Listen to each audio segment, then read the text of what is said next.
Imaginez que vous abordez le dernier tour d'un Grand Prix de MotoGP. Vous êtes en deuxième position et vous devez trouver le bon virage pour doubler et remporter la course. Si je vous propose une qualité, quelle est celle que vous choisissez? La rapidité? La fougue? L'agilité? Marc Marquez, lui, combine les trois. En étudiant sa technique en virage, on découvre la finesse d'un geste à haute vitesse où le moindre degré d'inclinaison, le moindre kilomètre-heure, le moindre millimètre en trop sur la poignée d'accélérateur peut anéantir votre course ou, plus grave, vous blesser très sérieusement.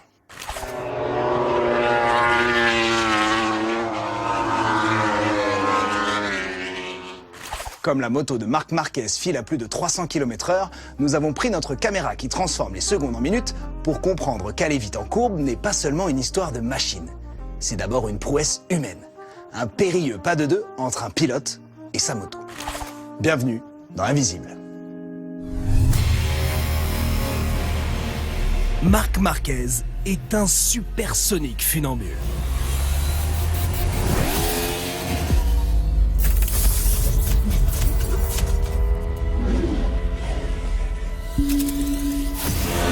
À vitesse réelle, la fluidité avec laquelle Marc Marquez prend un virage est stupéfiante. Une fois la moto inclinée, il semble avaler la courbe avec facilité d'un seul mouvement. Mais ça, c'est à vitesse réelle, car en ralentissant le temps, on comprend ce qui se cache dans l'invisible.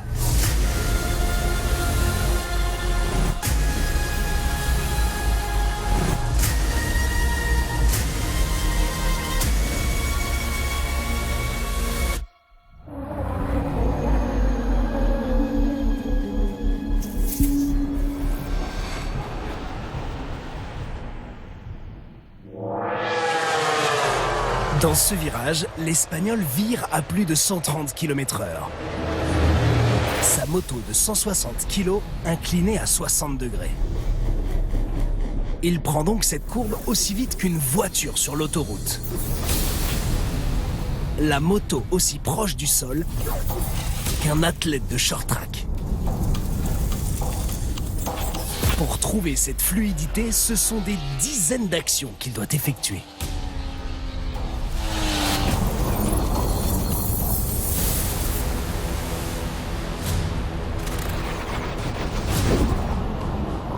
En entrant dans le virage, Marquez a une obsession, le point de corde.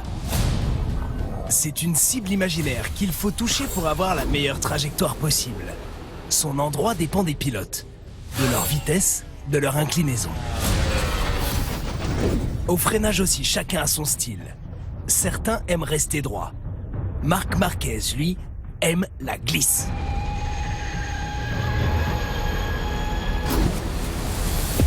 Ce n'est pas toujours perceptible à vitesse réelle, mais tout en freinant, sa roue arrière part vers l'extérieur pour rentrer avec plus d'angle.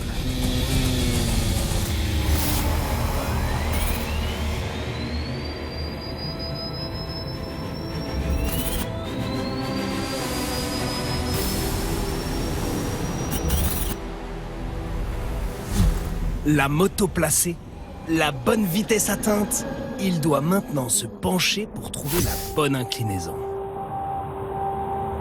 Pour aller plus vite que les autres, Marc Marquez a un petit secret.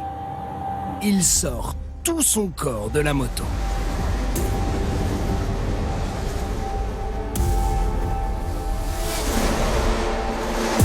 Les cuisses serrées, accrochées au réservoir.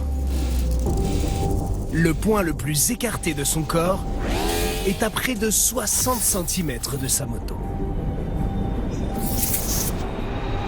Dans cette délicate position, Marc Marquez est en train de lutter contre la physique.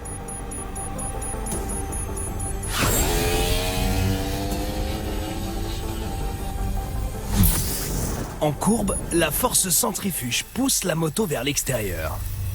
En se penchant pour tourner, il exerce une force contraire et lui permet de tourner à plus grande vitesse.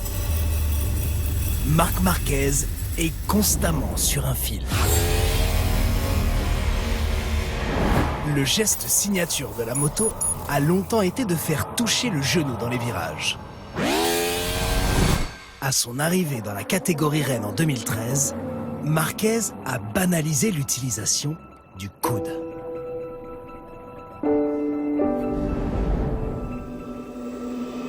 Il se sert de son articulation comme d'un radar. En frôlant la surface de la piste, il connaît instinctivement son degré d'inclinaison et peut tester sa limite.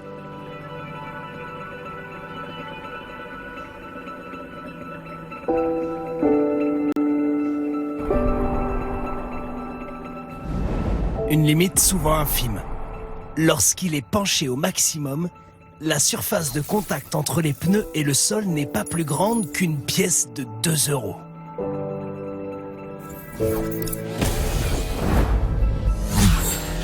Et le numéro d'équilibriste n'est pas fini. Il doit garder sa moto inclinée le plus longtemps possible, même lors de la réaccélération. La surface de contact est plus grande sur le côté du pneu. Il cherche donc à passer le moins de temps possible avec la moto droite. Voilà pourquoi sa trajectoire décrit un S.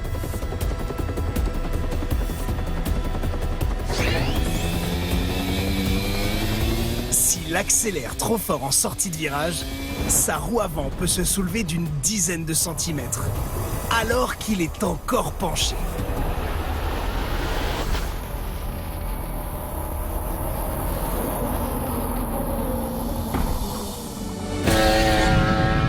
Physique, technique, le virage de Marc Marquez est un instant mystique.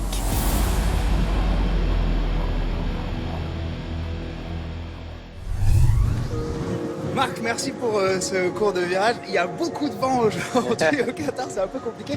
Et c'est ma première question. Qu'est-ce que ça change le vent, par exemple, dans un virage? Bueno, hoy hay mucho viento, como veis, pero cuando hay tanto viento es lo que quizá afecta más en la moto. Afecta más porque cuando pica lateralmente afecta primero en la frenada. Depende, tienes que entender si el viento viene de culo o viene de cara para frenar antes o después, pero sobre todo en mitad de curva, en las curvas rápidas es donde se nota más. Si el viento pica lateral, en contra, digamos, de adelante es muy fácil que se te cierre, que alargues la trazada y es ahí donde bueno, tienes que intentar cargar peso, mover el cuerpo un poquito hacia adelante para intentar tener contacto con la rueda delantera. Quelle est la sensation que tu préfères sur un circuit? Normalmente en una carrera prefieres ir rápido, porque quiere decir que te estás divirtiendo y que estás luchando por la victoria. Pero lógicamente a mí lo que más me divierte de una carrera es cuando hay momentos de adrenalina. La salida, últimas vueltas, lucha, es ahí donde realmente te diviertes, pero siempre intentas ganar. ¿Cómo ganas? Yendo rápido. Pero lo más divertido es el cuerpo a cuerpo, allí es donde me divierto más. À ces moments-là, en fait, tu es toujours à la limite.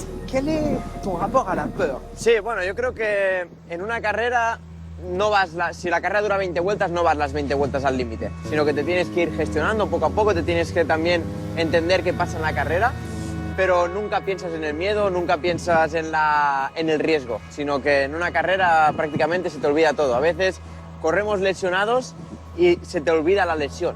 O sea, estás con tanta adrenalina, tan concentrado que intentas siempre buscar más y no piensas en nada más, sino solamente en qué puedes hacer para adelantar adelante o para que no te adelanten.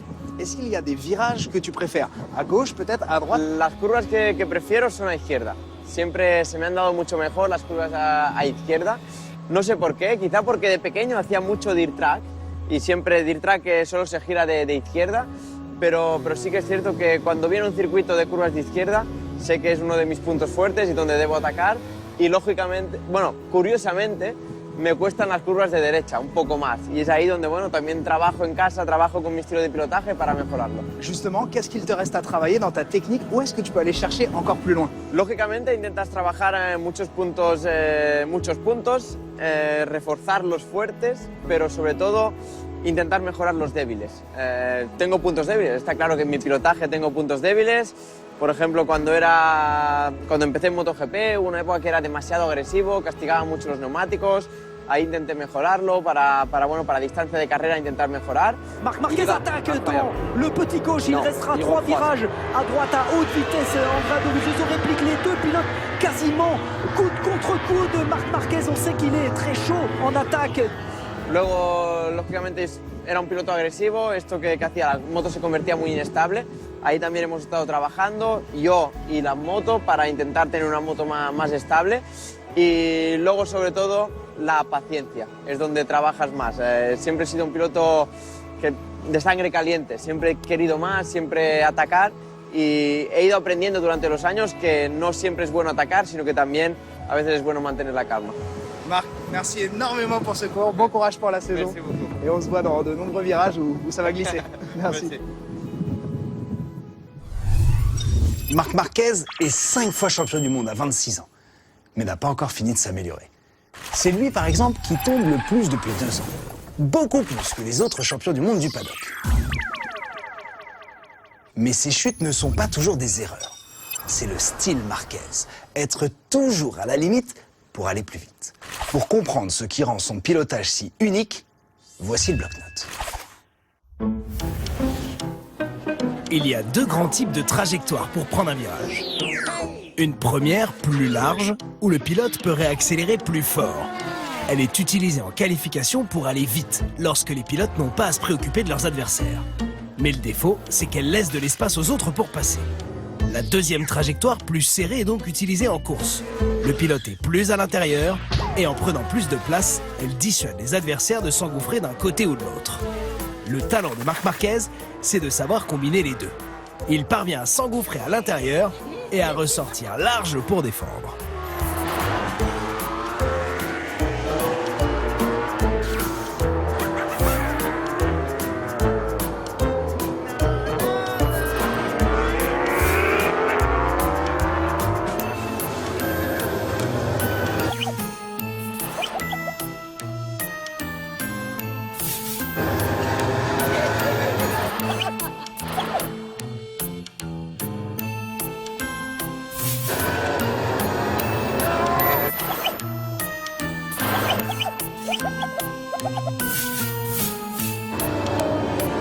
Son secret, c'est d'être toujours à la limite. Sa position avec le coude en protection et un équilibre exceptionnel lui permettent de se sortir de situations désespérées.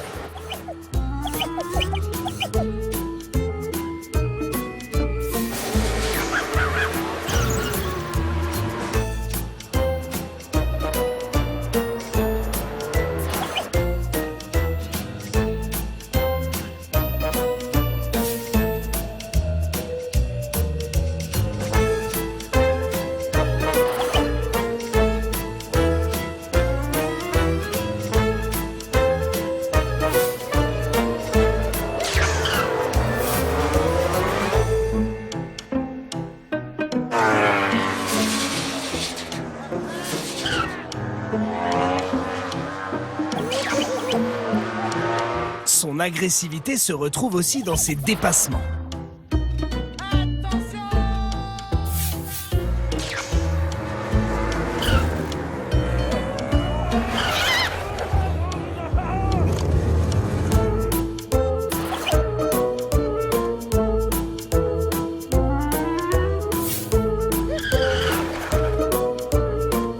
Jusqu'à parfois franchir la limite.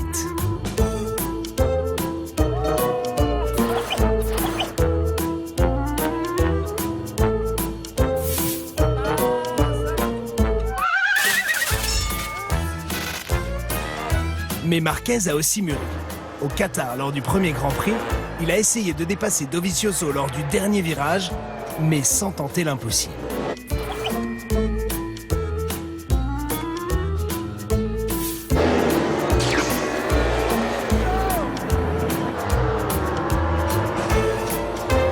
Un style inimitable pour des trajectoires uniques au service d'une agressivité maîtrisée. Marc Marquez est un funambule diabolique.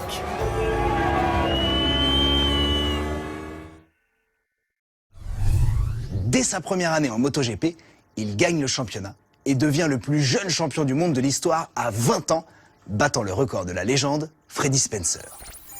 En gagnant 5 courses d'affilée cette année-là, il brise le record de précocité d'une autre légende, Kenny Roberts. En gagnant son 5e titre l'année passée à 25 ans, il a fait mieux que Valentino Rossi. Marquez est à la fois un révolutionnaire et l'héritier des grands génies sur 2 roues. Voici une brève histoire du pilotage pour prendre un virage. Quand Marc Marquez prend un virage, c'est toute l'histoire de la moto qui se déroule devant nos yeux. Pourtant, 80 ans plus tôt, les pilotes penchent à l'opposé. Les pneus sont gros, le centre de gravité est haut, alors pour donner de l'angle, il faut appuyer sur la moto. Mais dans les années 50, Geoff Duke est le premier à pencher côté virage. Sur sa Manx Norton, le moteur est plus bas, le cadre plus flexible, alors il garde le corps dans l'axe de sa machine. Cette posture beaucoup plus aérodynamique va plus vite, enfin quand il fait beau. C'est totalement révolutionnaire, comme sa combinaison intégrale en cuir qui lui permet d'être beaucoup plus mobile. Il l'a commandée à son tailleur local. Elle pèse 2 fois moins lourd, mais fait beaucoup rire les autres. Well, of course, eventually they were all doing the same thing anyway. Son style devient la règle. Certains le baptisent corner speed.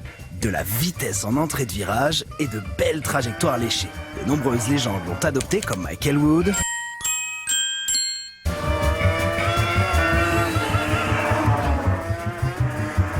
Giacomo Agostini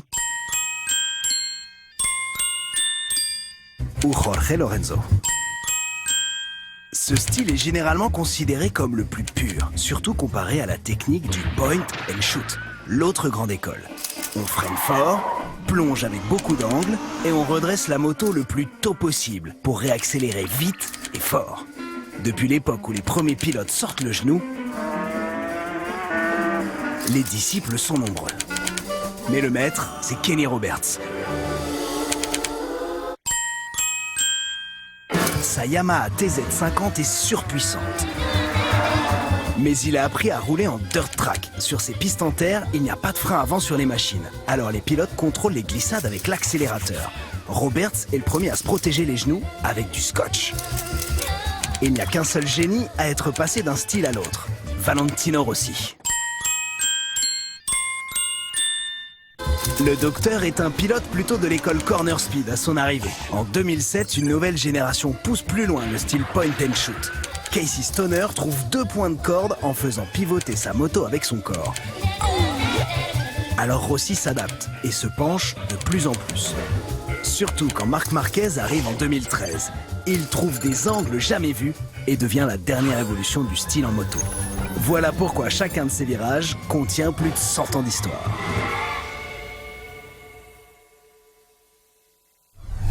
Chaque marque de moto, par son histoire, ses pièces, son équipe, a ses propres caractéristiques. La Suzuki, par exemple, est très rapide en virage, car elle peut prendre plus d'angles, mais peine en ligne droite. Au Qatar, Alex Rins, par exemple, se faisait reprendre sans difficulté par Andrea Dovizioso en ligne droite.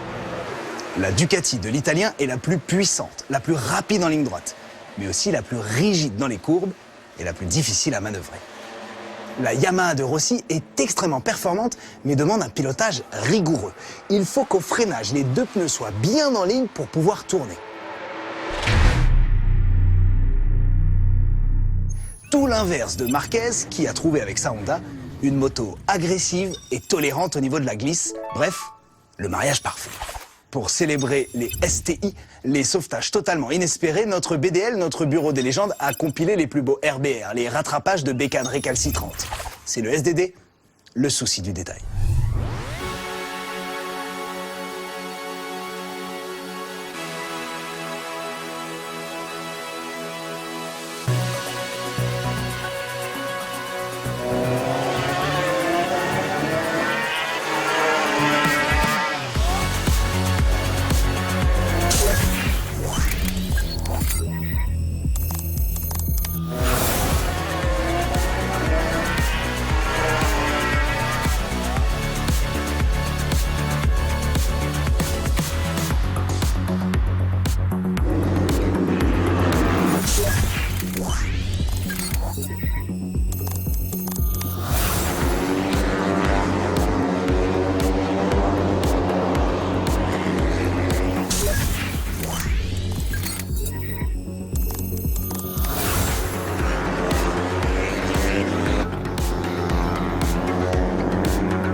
Aller vite en courbe pour doubler n'est pas seulement une histoire de machine.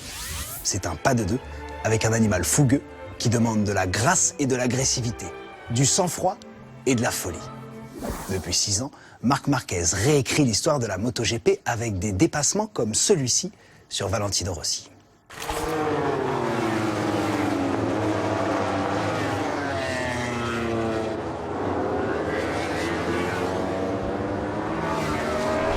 L'Espagnol marche dans les traces des plus grands. Au sens propre, 5 ans plus tôt, Rossi a réussi l'un des dépassements les plus extraordinaires de l'histoire, exactement au même endroit, dans ce virage de Laguna Seca nommé le Corkscrew.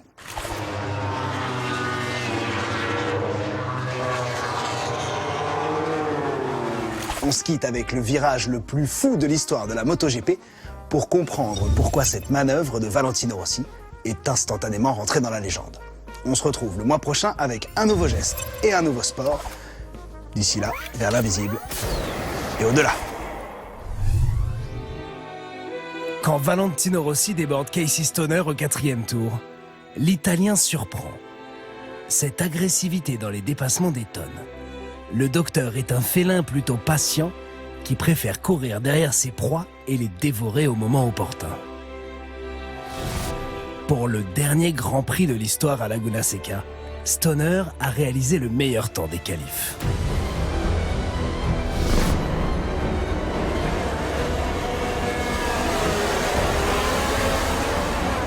C'est lui qui sort en tête au premier virage.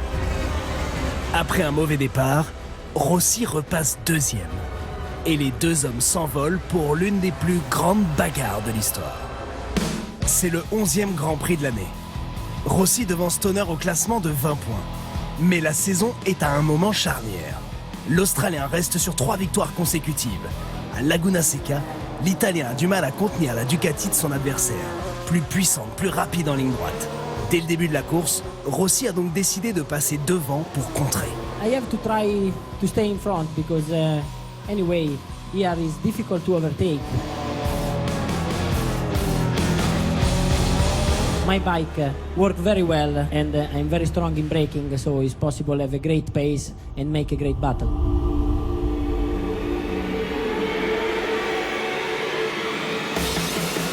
Et puis Rossi a une revanche à prendre. L'Italien est déjà une légende de la discipline avec 5 titres de champion du monde dans la catégorie reine. Il a des titres et du style, mais depuis 2 ans, il ne règne plus. En 2006, Nicky Hayden est champion. En 2007, c'est un jeune prodige australien, Casey Stoner. Rossi finit 3e au classement général, la pire place de sa carrière. Alors en 2008, il roule avec rage. Il n'a jamais gagné à Laguna Seca, mais peu importe, il doit rester devant Stoner, coûte que coûte. À l'entrée du Corkscrew, Rossi freine tellement fort que sa roue arrière est en train de chasser. Son pied s'écarte de sa moto pour retrouver l'équilibre. Il a pris tous les risques dans cet enchaînement de virages complexes. Dans ce Corkscrew, le tire-bouchon, les pilotes freinent tôt et doivent réaccélérer au milieu du 2e virage. Mais c'est quasiment à l'aveugle. Entre le point le plus haut et le point le plus bas, le dénivelé est de 18 mètres, soit l'équivalent d'un immeuble de 6 étages. À cause du dénivelé, au guidon de sa Yamaha, Rossi a un champ de vision très limité.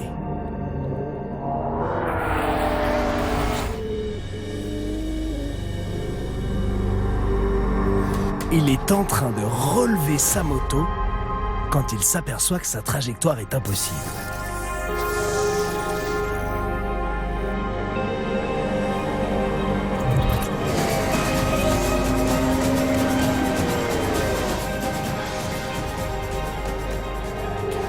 Il est en train de pencher sa moto dans l'autre sens quand les 2 roues sortent de la piste.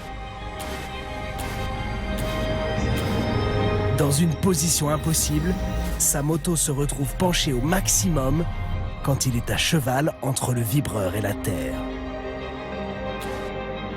Quelques mouvements d'acrobate et Rossi a rétabli sa moto, sort large et évite le contact avec Stoner.